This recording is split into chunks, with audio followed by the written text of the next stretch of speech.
নাহিদ রানার টানা 3টা 145 গতির বল চোখেই দেখেনি অজি ব্যাটার স্টিফেন এসকিনাজি। ভয়ে স্টাম্প ছেড়ে চলে গেলেন লেগ সাইডে। একইভাবে একাই বল হাতে শাকিব খানদের ধসে দিলেন শেখ মাহাদি। তার অগ্নিঝরা বোলিংয়ে লন্ডভন্ড ঢাকার ব্যাটিং ইউনিট নিজের স্পিন জাদু দেখিয়ে বুঝিয়ে দিলেন টি-20তে কতটা কার্যকরী এই বোলার। মাহাদি আর রানার হাত ধরেই এখন চ্যাম্পিয়ন হবার স্বপ্ন দেখছে রংপুর রাইডার্স। দুই বোলারের এমন নৈপুণ্য নিয়ে বাকিটা জানবো রিপোর্টে। এলেন, দেখলেন আর জয় করলেন। দেশি মাস্টার ক্লাস লিটন থেকে বিদেশি এসকিনাজি। কেউ কিছু বুঝে ওঠার আগেই বল চলে যাচ্ছিল উইকেট কিপারের গ্লভসে।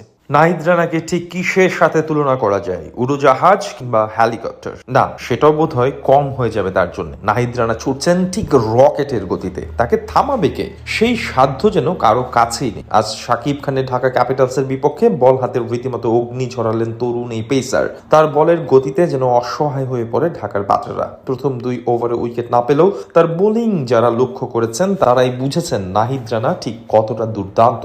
এদিন রানার বোলিং নৈপুণ্যকে ছাড়িয়ে অবশ্য আলোচনার কেন্দ্রবিন্দুতে উঠে এসেছেন শেখ মাহাদি। ক্যারিবীয় দ্বীপপুঞ্জে স্বাগতিকদের বিপক্ষে আন্তর্জাতিক জার্সিতে অসাধারণ সময় কাটিয়ে এসে এখন বিপিএলও শুরু করলেন দারুণভাবে।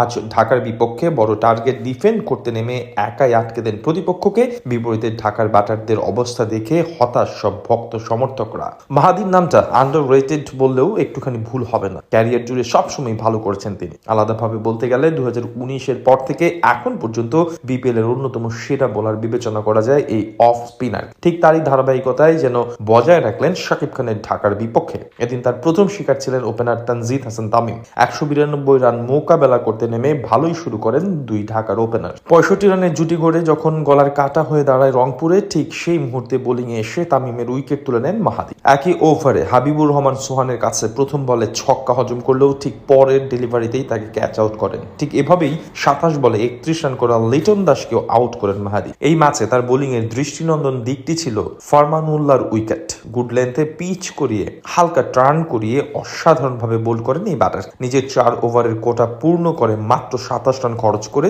4 উইকেট তুলে নেন এই অলরাউন্ডার। তার এমন বোলিং ফিগারের কাছেই মূলত হেরে যায় ঢাকা ক্যাপিটালস। তার মতোই বল হাতে এদিন নাহিদ রানাও দুর্দান্ত স্পেল করেন। এই দুই বোলারের এমন ধারাবাহিকতাই এখন বড় হাতিয়ার রংপুর রাইডার্সের জন্য। গ্লোবাল সুপার লিগ আর এনসিএল জয়ের পর এবার রংপুরবাসীর আশা এই একইভাবে বাংলাদেশ প্রিমিয়ার লিগেও দীর্ঘ 8 বছর পর শিরোপা উঁচিয়ে ধরবে তারা। যে মিশনে কঠিন কাজটা সহজ করে দিতে পারেন এই শেখ মেহেদী আর নাহিদ রানা। তারা যদি এভাবে এগিয়ে যায় তাহলে সেটা অসম্ভব কিছু নয়। হবেই বা না কেন?